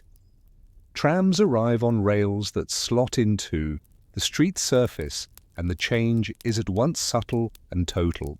Steel wheels on steel rails waste less energy, which means a pair of horses can pull more people, and later a small engine can move a car with ease that seems magical only until you have ridden it twice. Stops are fixed and marked. Tickets are printed and collected. Routes knit neighborhoods together with a regularity that soon feels like geography itself. Children learn to read route numbers. Adults calculate time by connections rather than distance. Workers take jobs a district away because the journey is now a predictable slice of a day rather than a gamble. The tram's bell becomes part of the city's song, a sound that tells you where you are and what the time is without glancing at a clock. Pedestrians, too, claim the city with new confidence when crossings are marked and sidewalks kept clear. The curb is not just a stone, it is a boundary that asserts a right of way for feet. Shopkeepers negotiate over displays that spill onto pavements. Hawkers learn to keep to certain corners. Children are taught to stay on the inside of the path for safety. You discern something like choreography, a repeated pattern of movement, sideways, steps to pass, pauses to glance at windows, the way two strangers avoid collision with a twist that looks accidental but is learned. This everyday grace is the city's immune system, protecting against harm through cooperation, so constant it becomes invisible. Beneath the streets, the logistics thicken. Gas mains must not conflict with water pipes, sewer lines must be given full, and telegraph and later telephone conduits need dry channels that can be accessed without cutting the road too often. Engineers draw sections that look like cross-sections of a living creature, layers of service wrapped around each other, each labelled, each with rules about how close to dwellings and how deep to lie. Manholes are placed where junctions occur, and their heavy lids carry the names of foundries that cast them, a quiet pride embedded in iron underfoot. Maintenance becomes a science of interruption, closing a street for hours rather than days, redirecting a tram for one evening rather than a week, warning residents so that anger burns out before it is needed. The competence required is unromantic, and yet indispensable. In such a city, emergencies reveal the strength of ordinary arrangements. A fire tests whether hydrants provide pressure, whether ladders can be wheeled swiftly over paving, whether streets are kept clear enough for engines to arrive.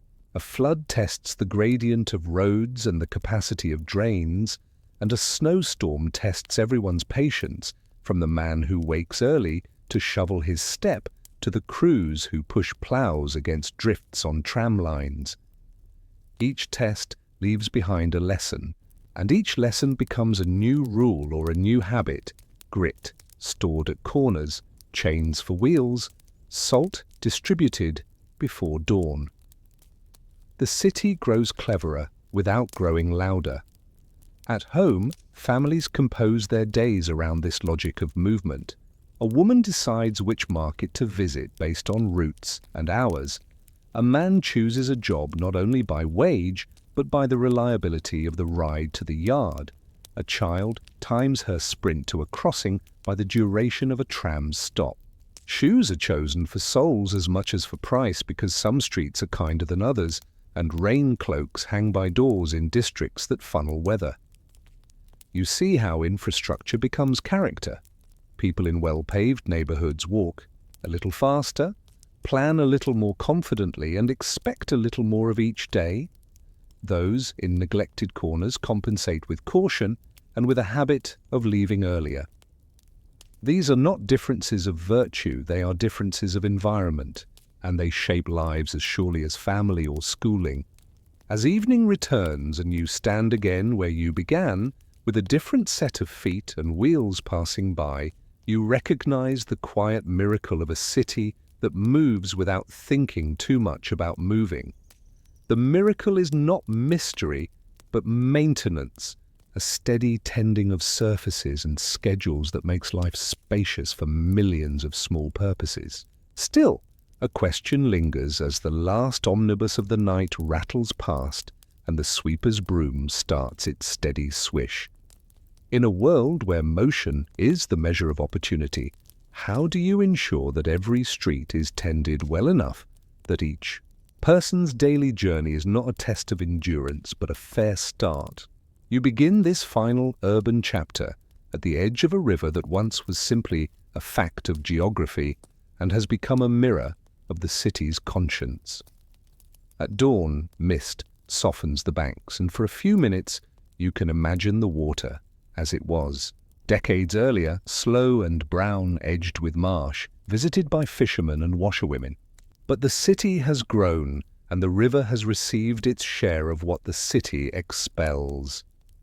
There were summers when the stench was a story in itself, when windows near the water were shuttered even in heat, when lawmakers held handkerchiefs to faces while arguing over budgets. You understand now that the solution was not a speech but a trench, a patient, engineered redirection of what people could not bear to leave where it was. The sewers that transform the river's fate are not heroic in shape.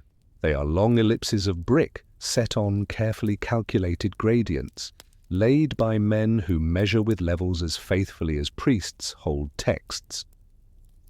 Beneath the streets, these tunnels gather the outflow of houses and yards through smaller pipes that were, at first, a chaos of sizes and slopes, and later an ordered network bound by bylaws. The join between private and public is marked by a trap and a vent, details small enough to be overlooked by those who do not look, but essential to keeping foul air from climbing back toward kitchens and bedrooms. The main sewers run with a velocity that keeps solids from settling, and at low-lying points pumping stations lift the flow toward outfalls far downstream where the river is broader and tides can dilute what arrives.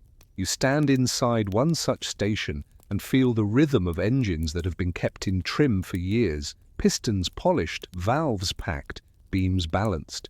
Men in clean overalls tend gauges and oil cups with a proprietary care that is half craft and half guardianship.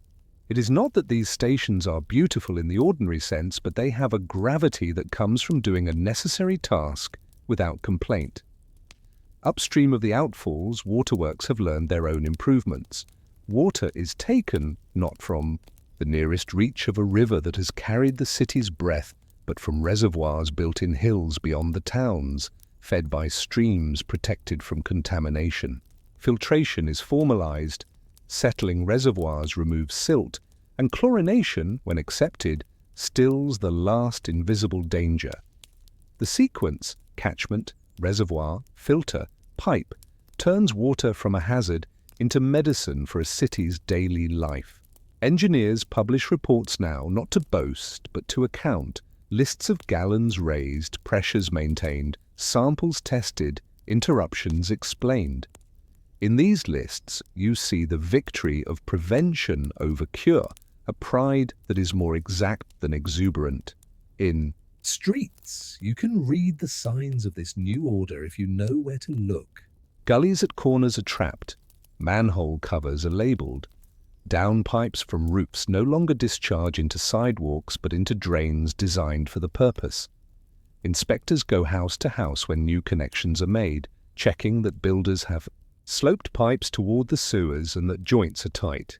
They sometimes argue with householders who resent interference, but over years the argument eases because the results are felt in thinner ledgers at undertakers and less empty chairs at tables in winter. Public health becomes less a series of crises and more a steady improvement marked not by headlines but by birthdays and anniversaries celebrated by those who would not have reached them a generation earlier. Hygiene enters law and habit together. Streets are washed by standpipes and hoses in dry spells to settle dust. Refuse is collected to schedules that people learn and anticipate. Slaughterhouses are regulated so that offal does not wander toward the gutters. Markets install drains and enforce rules about waste. Dairies are inspected for water added where milk should be. Some of these changes arrive with resistance. Small businesses dislike expense and citizens dislike change. But the pattern of benefit is difficult to deny when it accumulates. The rhetoric shifts from charity to rights, clean water and safe. Disposal of waste move from being gifts to being expectations. And expectation is a powerful engine once it starts. The relationship between inside and outside changes too. Bathrooms migrate from yards to interior rooms where warmth makes cleanliness less punishing in winter. A bath once a week becomes twice, then more often. Hands are washed more readily when taps are within reach. Soap becomes cheaper and more abundant, and the smell of carbolic, once associated with hospitals, becomes the background of kitchens where boards are scrubbed and knives dipped. Schools teach children to wash, to keep nails trimmed, to clean teeth with powders or brushes sold for pennies. Health improves without glory, and you feel the justice in that. Glory is better reserved for those who fought wars or built cathedrals. Prevention's triumph is the hum of ordinary contentment. The cost of these systems is carried on rates and taxes, and budgets are argued line by line. You sit at the back of a meeting where a board debates the expense of additional sewers for a growing district, and you note that the language has matured, not whether to build but how fast, not whether clean water matters but where to lay the next main. Citizens attend and ask questions that are small, only in scale. Will the trench close before the shop's best week? Will the tram be diverted safely? Will the noise stop by evening? A good city answers these without contempt. In such rooms, democracy wears a clerk's sleeve protectors and speaks with an engineer's patience. Epidemics still come, but they find less to feed on. when a wave of illness arrives, it spreads more slowly. Quarantines are more effective. Hospitals are better at separating cases and preventing their wards from becoming sources of new infections. Records make patterns visible early enough to act, and maps show clusters that dispatch inspectors door to door, with advice and sometimes with orders. The city refuses to panic as easily because it has processes, and processes are a kind of courage that does not burn out. You notice how many of the brave in such times are not celebrated. The nurse who checks a list for the fourth time, the foreman who turns a valve at midnight, the carter who delivers disinfectant quietly at dawn. Industry adapts to the new cleanliness without losing its vigor. Factories plumb lavatories, install wash stations, and provide clean drinking water as a matter of course. Some do this grudgingly, others discover that workers miss fewer days when the basics are attended, and the calculation persuades. Streets around works are cleaner when drains run to sewers rather than ditches, and neighbors become less hostile. In these thousand small reconciliations, the old battle between production and public comfort becomes less bitter, and coexistence feels plausible rather than coerced. Parks and trees enter the plan as well, not as ornaments, but as lungs. Where terraces once met back to back with barely a yard between, small squares and strips of green are inserted when leases allow, and children learn to chase in grass rather than only in alleys. The cooling effect on summer streets is noted by shopkeepers whose butter melts less quickly, and by mothers whose babies sleep better. Planting trees is not a cure for sewage, but it is part of the same philosophy. Anticipate and soften harms. Design for well-being. Treat the city as a shared body rather than an accidental heap of private ambitions. When you stand again by the river at dusk, the water reflects lamps without wrinkling into a scowl of smells, and boats move as quietly as a line drawn with a sure hand. You hear laughter along the embankment and know that it is not an extravagance. It is a dividend paid by pipes and bricks and pumps, by meetings and minutes and contracts fulfilled. The Great Clean is not a story of a moment, but of maintenance. It is measured in the time between repairs growing longer, in the weight of ash, collected from fewer funerals, in the ordinary fact that people can plan years ahead and expect to keep those plans. The question that remains is seldom asked at riversides, but it belongs there now. Once prevention becomes the city's strongest habit, how do you keep its champions vigilant in times of ease? And how do you protect these quiet victories from the neglect that always arrives quietly, almost politely, when memory fades? You begin in a counting house, a room filled with the scratch of pens and the soft thud of ledgers closed and opened. It smells of paper, beeswax and cloth, and the light is the cautious light of windows that do not invite attention from the street. Here, among stools and high desks, a city's energy is translated into numbers. Cloth that left a mill last week is now a line in a margin.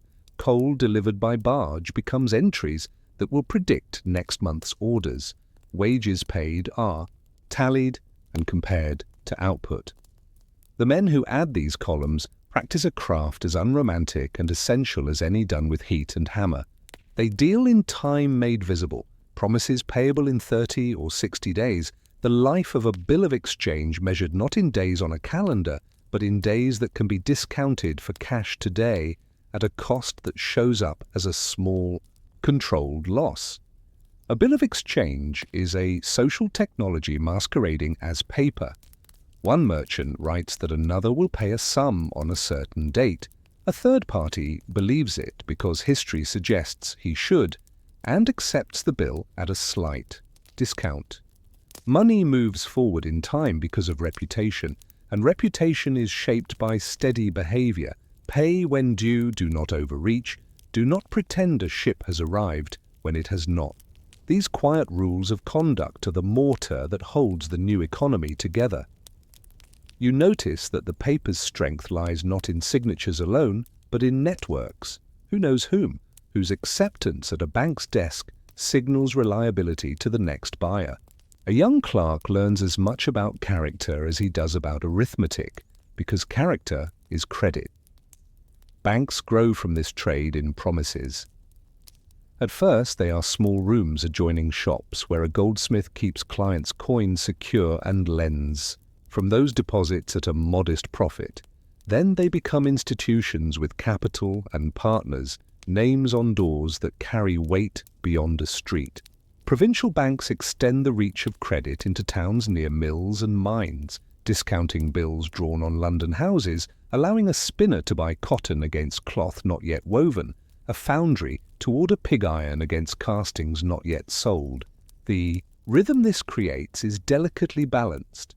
If buyers pay on time, the dance continues. If they do not, a small stumble becomes a fall, as one bill unpaid makes another's promise harder to accept.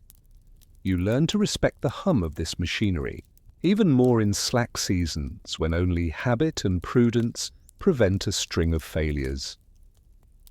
Insurance is another quiet invention of trust. A ship leaves harbour with goods in its hold and hopes in every chest, and a premium is paid against the chance that a storm or a reef or a war will erase both. If nothing happens, the money seems wasted. If disaster strikes, the policy is a rope, thrown from shore to those floundering where money cannot swim. Fire insurance follows the same logic. A manufactory stands with its beams and boilers humming. A spark floats unobserved to a pile of lint. A moment later, the logic of premiums and payouts is tested. Insurers inspect, insist on certain apparatus, hydrants, buckets, doors that shut in certain ways, so that risk is transformed by habit before it becomes an event. You see how much of modern security is built not in response to catastrophe but in anticipation of it, domesticating risk through routine. Shared forms of security arise at smaller scales, worn smooth by use. Friendly societies thrive among workers, who cannot wait for laws to catch up with need. Pennies are collected weekly in public houses, with books kept by a man who is trusted to be exact and silent. A member who falls ill receives a stipend. A widow receives burial money. A father receives help when a child needs a doctor.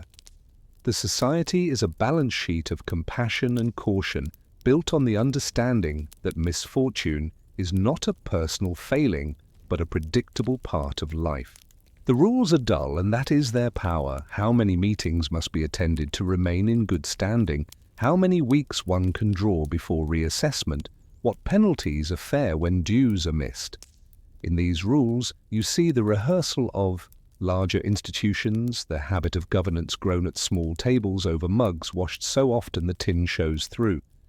Where savings exceed immediate needs, new vehicles appear. Building societies pool modest sums and lend to members so that houses can be built and bought, turning rent into equity through a schedule strict enough to be a teacher. Cooperative stores promise fair prices and dividends returned as vouchers, and a woman who brings her book to be stamped at the counter knows that her shopping is also an investment in stability. These institutions are not heroic. They do not attract orators. They are, however, radical in their outcome. People who once lived one accident away from ruin now carry buffers that change choices. A man offered a dangerous job can say no. A mother can buy a pair of boots before winter bites. A household can weather a strike with a store of food paid for weeks earlier. On the national scale, the state's control over currency and debt sets the tempo of commerce.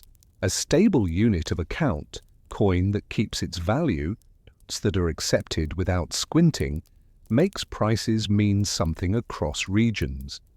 When a government borrows to build canals or docks or to manage wars, the terms of that borrowing signal to merchants and weavers whether tomorrow will feel heavier or lighter.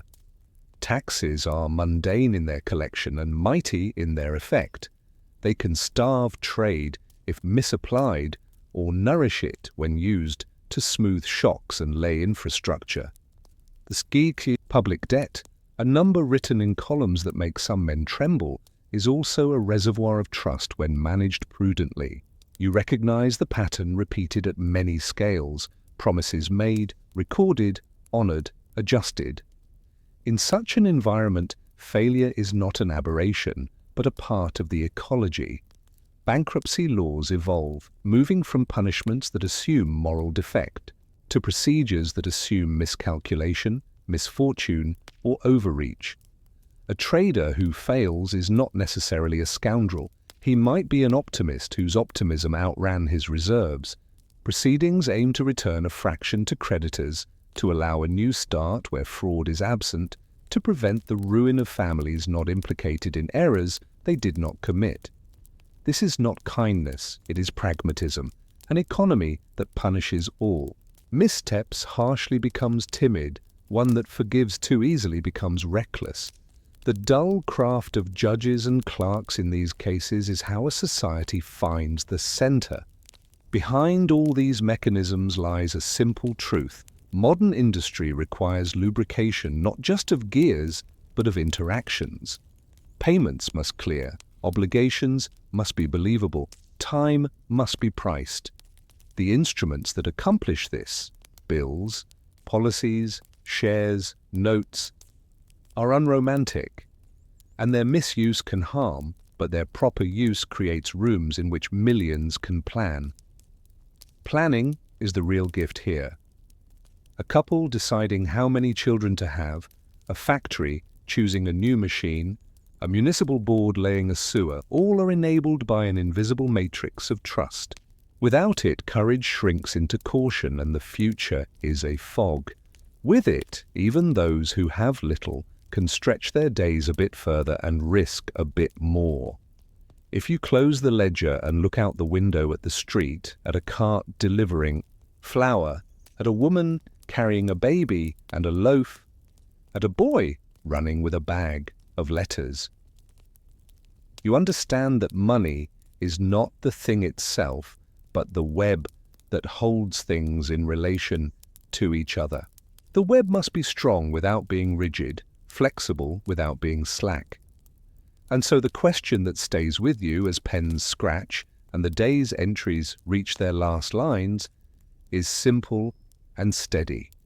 How do you preserve the discipline that makes trust possible while ensuring that the tools of credit and insurance serve lives rather than consume them? You step from counting houses into courts and council chambers where the air is dry and the furniture heavy. Here, society writes down the agreements that govern its energy, what a company may do and how it must disclose, how a worker may be hired, and under what constraints, which risks are acceptable, and which are to be reduced by command rather than advice. Early factories ran on custom, overseers' temperaments and owners' habits. Over time, custom thickens into law because habit is too fragile a scaffold for millions of lives. Laws about the length of a day, about the age at which a child may stand beside a machine, about the ventilation of rooms, about the guarding of gears. These accumulate. They are not always loved in the moment. They are argued line by men who fear cost and by others who fear loss of health and hope. But when ink dries and inspectors are hired, the fabric of the workday tightens in patterns that are safer, if also more complex. Companies themselves change shape under law. Partnerships, strong in trust and swift in action, are limited by the fortunes of their members. Joint stock firms grow to pool investment from many, and the concept of limited liability becomes a tool as powerful as a gear. An investor may risk a sum without risking home and future, and with that change, capital becomes bolder, seeking projects whose scale would have been unthinkable when ruin threatened the imprudent with totality. Disclosure requirements, prospectuses, meetings, audited accounts introduce a discipline that protects the gullible less through promises than through information. A clerk who can read a balance sheet becomes a citizen of a new economy. A worker who owns a share becomes not only a wage earner, but a participant, however small, in ownership's calculations. Contracts of employment move from unwritten understandings to written terms that can be tested. Early on, the law often tilted toward masters, punishing breach by workers more readily than breach by employers. Over time, pressure forces symmetry, and redress becomes conceivable from both sides. The legality of combinations, workers banding together to protect wages and conditions, shifts, at first discouraged, then tolerated, then recognized. The practical result is not revolution but conversation with power, structured by rules about picketing, about representation, about agreements that bind in both directions. The law learns to distinguish between coercion and persuasion, between riot and assembly, and in that distinction, industrial society becomes less brittle. The truck system, which paid workers in tokens redeemable only at a company's shop, is confronted by acts that insist on coin. The logic is plain: wages must be money because money is choice, and choice is the worker's defense against monopoly.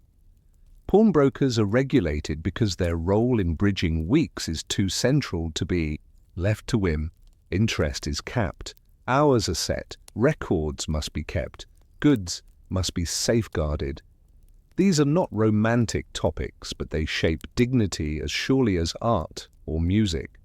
A woman who pawns a coat on Monday and redeems it Saturday without being tricked or cheated participates in a system that respects her strategy. A man who sees his wages paid in coin can bargain with a landlord by price rather than by favour. Public health law, too, enters the factory. Boilers are inspected, escape routes must be clear. Accidents are recorded and analysed. Compensation becomes a right rather than a plea. The very recording of mishaps creates knowledge. Where injuries recur, a machine may be redesigned. Where patterns emerge, a rule may be rewritten. You notice a change in the culture of industry that arrives not with trumpet, but with forms to be filled. Supervision by habit is joined by supervision by data.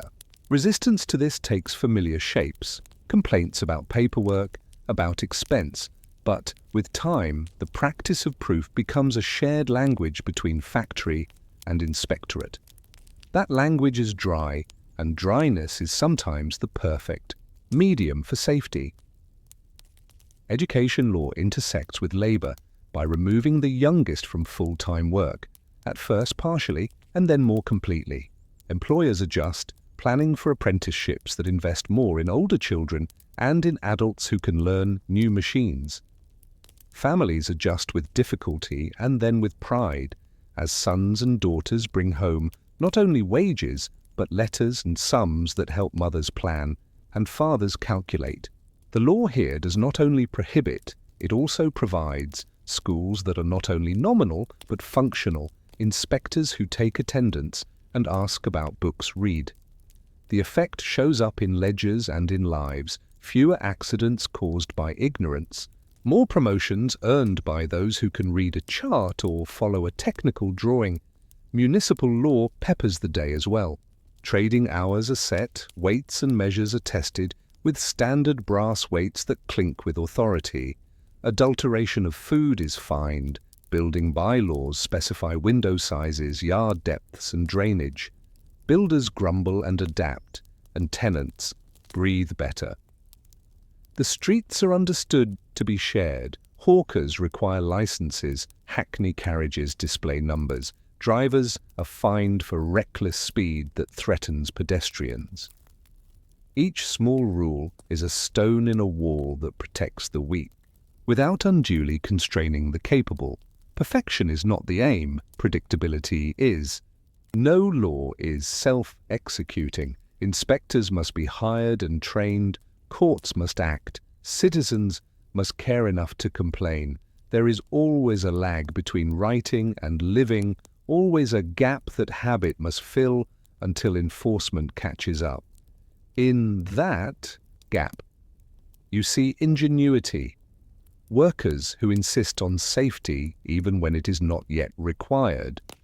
Owners who adopt better practices without waiting. Unions that educate members about rights and obligations so that confrontation is effective rather than wasteful. The common law evolves too, judges deciding cases that draw lines in places where legislators were vague. A body of interpretations grows, and with it the stability that allows planning beyond a season. Critics of regulation warn of strangling vigour, and sometimes they have a point. Rules can be clumsy. But the larger truth that emerges across decades is that rules create a field on which vigorous play is possible without turning life into a contest of ruthlessness. In a regulated factory, a man can go home with his fingers. In a regulated market, a woman can buy bread that is bread. In regulated streets, a child can cross with a decent chance of arriving on the other curb. Freedom without form is a swamp. Form without freedom is a prison. The law, in its boring, argumentative way, tries to lay firm ground and leave space above it. As you leave the chamber, with its green baize and its pens growing dry for the day, you think about how much of modern comfort rests on decisions that were unpopular when made and uncelebrated after they succeeded. It suggests a question with a modest face and a large heart. How do you keep a community honest enough to write good rules and humble enough to revise them when living reveals their flaws? You end where the local meets the distant, because the industrial world never was bounded by a town's skyline. In a warehouse, bales of cotton sit with stamps from ports far away. Crates of tea and sugar wait under tarpaulins. Iron goods are packed in straw. The men who stack and tally these write in ledgers that link their day to harvests and storms half a world distant. Prices shift with rumours gathered in coffee houses, with ships sighted at headlands, with decisions made in cabinets. A spinner's wage, a puddler's bonus, a seamstress's take-home pay, these are all shaped by invisible lines that cross oceans as surely as rails cross counties. It is not romantic, it is uncomfortable. But knowing it gives you a truer picture of how risk is carried and distributed. Tariffs, duties, and treaties are part of this picture. When a tariff falls on grain, the price of bread shifts, and with it the room in a wage packet for other goods. When duties on raw materials change, an owner recalculates, and a shift might be extended or cut. These decisions reverberate through kitchens where mothers decide whether to add more potatoes to a stew, through shops where grocers decide how much credit to extend to a steady customer. The state's hand is in these choices, and the invisibility of that hand to those who pay at counters does not make it less real.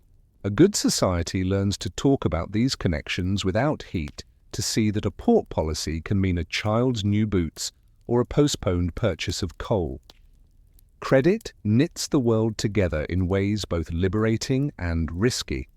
A merchant extends terms to a shopkeeper, who extends credit to families, who repay weekly at a door where the tallyman stands with a notebook and a respectful patience learned from practice.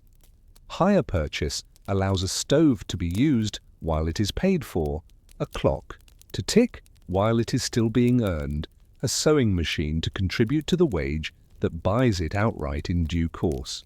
The danger is not imaginary, overextension happens, but the benefit is practical. Tools enter homes that otherwise would be inaccessible, and those tools change incomes. A woman who stitches at home for piece rates finishes faster with a good machine. A man who cooks for lodgers does better with a stove that holds heat and holds it safely.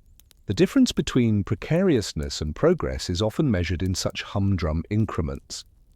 Wages themselves are negotiated realities, shaped by unions and by markets, by the availability of work and by the organization of workers. The language of a wage packet is minimal, but its signals are loud. A slight rise grants permission to buy more nourishing food. A cut demands economies immediately. Cooperative movements try to insulate families from the worst, returning dividends that stretch budgets without the moralizing that so often accompanies charity. Savings clubs help with Christmas or with school boots, with the steady tick of small contributions that make a season feel less threatening. In these practices, communities assert that dignity can be built from pennies as well as from pounds. Migration moves labor to where wages are higher. A man leaves a valley where iron has slumped for a city where ships are building. A family moves from country lanes to brick streets because a cousin writes that there is work and that lodging is dear, but possible to share. They bring customs that alter neighborhoods gently, and they adopt customs that make their children's lives easier. Credit and risk travel with them. Remittances sent home, small loans floated among friends, mutual aid societies formed for those from the same town 2 countries away. The global is not a concept in such rooms. It is an envelope on a mantle, a money order cashed at a counter by a clerk who knows names and does not mispronounce them anymore. On the factory floor, the global thread shows up as fluctuations in orders that managers explain awkwardly at meetings. 1 month adds a shift for a contract to supply rails abroad. Another drops to short time because a market closed.